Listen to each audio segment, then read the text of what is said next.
In the gray dawn of November 1918, as the guns of the Great War fell silent across the shattered fields of Europe, a different kind of silence descended, one heavier with uncertainty than any battlefield roar.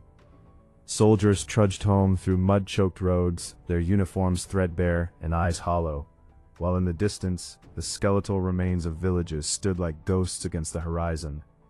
Families gathered at doorsteps, scanning the endless columns of returning men for familiar faces, but victory felt hollow, almost illusory.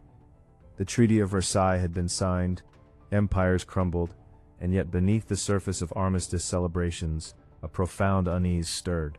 No one yet realized that the true collapse was only beginning, not with the clash of armies, but in the quiet unraveling of societies pushed to their breaking point. The war had devoured a generation, left economies in tatters, and planted seeds of resentment that would bloom into something far more destructive than any artillery shell. In the streets of Berlin, Paris, and Vienna, people whispered of peace, but the air carried the faint scent of decay, a harbinger of the social ruin that war's aftermath would unleash upon the world. When the guns finally spoke, they shattered not just bodies but the fragile illusions that had sustained an entire era of progress. As the armistice bells tolled, survivors returned to a landscape forever altered. Cities bore the scars of blockade and bombardment, with ration cards still clutched in trembling hands long after the fighting ceased. In Germany, the home front had endured years of hunger, with turnip winters replacing feasts, mothers stretching watery soups to feed gaunt children, and factories falling silent as raw materials vanished. Men came back missing limbs or haunted by shell shock, staring blankly at walls where photographs of their former selves hung. Women who had taken up jobs in munitions plants and hospitals now faced pressure to return to domestic spheres, yet the old social order felt irreparably broken. Streets echoed with the shuffle of demobilized troops seeking work that no longer existed, while black markets thrived in alleyways, trading cigarettes for bread. The sensory world shifted. The acrid smell of unwashed bodies in overcrowded tenements, the distant rumble of protests instead of trams, and in pervasive quiet dread that replaced pre-war optimism. Life before the full collapse had been one of endurance, where small mercies like a warm meal or a letter from the front sustained the weary population through the long nights. Yet even in these early months of fragile peace, invisible warning signs flickered like distant storm clouds. Governments strained under massive debts from wartime borrowing, printing money to cover shortfalls as reparations loomed. In the Weimar Republic, the new democratic experiment born from revolution, political factions clashed in smoky backrooms, while inflation began its subtle creep. Prices for basic goods inched upward unnoticed at first. Bread that once cost a few marks now demanded more, then exponentially more. Farmers hoarded harvests, distrusting paper currency, while urban workers watched their wages lag behind rising costs. Intellectuals and veterans gathered in dimly lit cafes, nursing grievances over the stab-in-the-back myth, blaming internal traitors for the defeat. Social fabrics frayed as families sold heirlooms for food. These were not yet screams of crisis, but murmurs. A mother counting coins under flickering lamplight, a factory owner laying off workers with a heavy sigh, politicians promising stability they could not deliver. The collapse did not announce itself with fanfare. It seeped in quietly, eroding trust in institutions and the value of labor itself. Tension mounted as economic pressures collided with political instability.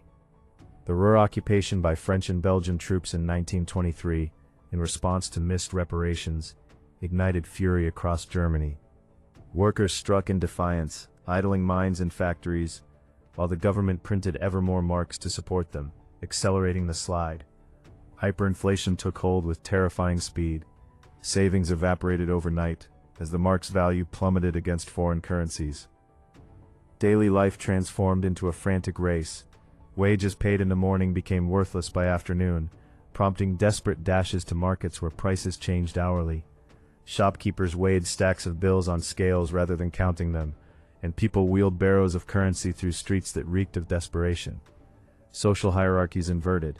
Speculators and those with tangible assets thrived, while the middle class, once the backbone of stability, watched pensions and life savings dissolve into nothing.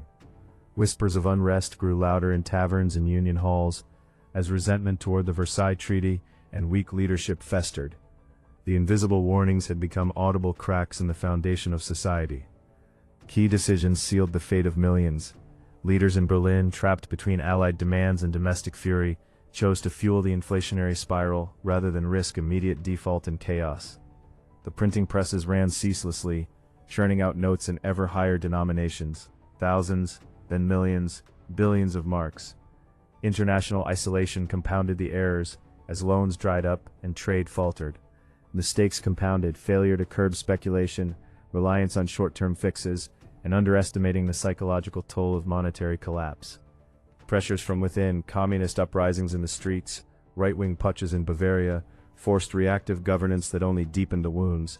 Families made impossible choices, bartering wedding rings for potatoes, sending children to beg in the countryside, or joining radical groups offering simple answers to complex pains. The air thickened with cigarette smoke in political meetings, where ideologies hardened into extremes, and the scent of fear mingled with that of uncollected refuse, piling in neglected alleys.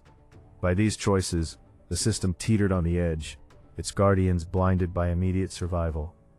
The moment the system began to fail arrived in the summer of 1923, when hyperinflation exploded into full catastrophe. A loaf of bread that cost 200,000 marks in the morning might reach billions by evening. Currency became confetti, fluttering uselessly in the wind as people abandoned it for barter. Farms stood guarded against city dwellers marching out in hordes, axes and sacks in hand, looting for survival. In urban centers, riots erupted over scarce food, with police clashing against crowds driven by hunger and humiliation. Banks closed their doors amid runs, factories halted as workers demanded payment in goods rather than paper. The silence of abandoned stock exchanges contrasted with the cacophony of street vendors shouting ever-escalating prices. It was no single explosion but a cascade. Trust in money, government, and neighbors eroded simultaneously. Families fractured under the strain, marriages dissolved in poverty, and a generation of youth grew cynical, witnessing their parents' lifelong efforts rendered meaningless. The collapse had begun quietly, but its failure was now visceral, undeniable. Human consequences unfolded in heartbreaking waves of social breakdown. Pensioners starved as fixed incomes became worthless, their bodies wasting in unheated apartments where frost clung to windows. Children roamed in packs, malnourished and feral, their laughter replaced by the hollow eyes of premature adulthood. Crime surged, not grand heists but petty theft born of desperation, as law and order frayed at the edges. Prostitution and black market dealings became normalized in once respectable neighborhoods, with the glow of illicit bars offering fleeting escapes from reality. Veterans promised glory, begged on street corners, their medals tarnished, and stories met with indifference or scorn. Fear gripped communities, whispers of betrayal, ethnic scapegoating, and political violence that left bloodstains on cobblestones after dark rallies. The sensory decay was palpable, the stench of overflowing sewers, the sight of skeletal figures shuffling past opulent, yet empty shops, the oppressive quiet in homes where conversation died under the weight of shame. Society once bound by shared sacrifice splintered into factions of the desperate and the opportunistic. Long-term historical impacts rippled far beyond the immediate crisis. The trauma of hyperinflation scarred collective memory, fostering deep distrust in democratic institutions and liberal economics. It paved pathways for extremist ideologies that exploited the chaos, promising restoration of dignity and order. The middle class, ruined and radicalized, proved fertile ground for authoritarian appeals. Economically, recovery required drastic measures like the introduction of the Rentenmark. But the psychological wounds lingered, influencing policy for decades and contributing to the fragility that allowed further global shocks. Across Europe, the war's aftermath redrew maps, dissolved empires, and ignited revolutions, reshaping alliances and sowing seeds for future conflicts. Social norms shifted permanently, women's roles evolved, class structures realigned, and a modernist cynicism infused art, literature, and thought. The ruins were not just physical but foundational, altering the trajectory of Western civilization in ways that echoed through the 20th century and beyond. Yet in the haunting quiet that followed stabilization, one truth remained etched in the souls of survivors. War's end marks only the beginning of deeper reckonings. Cities slowly rebuilt, currencies steadied, and a fragile normalcy returned under the Weimar golden years. But beneath the jazz-filled cabarets and bustling cafes lay unresolved grievances. The wheelbarrows of worthless marks had been swept away, yet the lessons of fragility endured. Families pieced together lives amid lingering shortages and political shadows, while the young, marked by deprivation, carried forward a wary resilience. The collapse had revealed humanity's capacity for endurance and its vulnerability to hubris, where decisions in distant halls cascaded into personal tragedies. As night fell on those scarred landscapes, the wind carried echoes of artillery long silenced, a reminder that peace is never guaranteed, only fragile and hard-won. In the end, a social ruin following war teaches that civilizations rise and fracture not solely by conquest, but by the quiet accumulation of unheeded costs, the forgotten debts, the broken promises, the human spirit tested to its limits. And in that reflection, we glimpse our own era's precarious balance, wondering what invisible fractures might one day widen into abyss.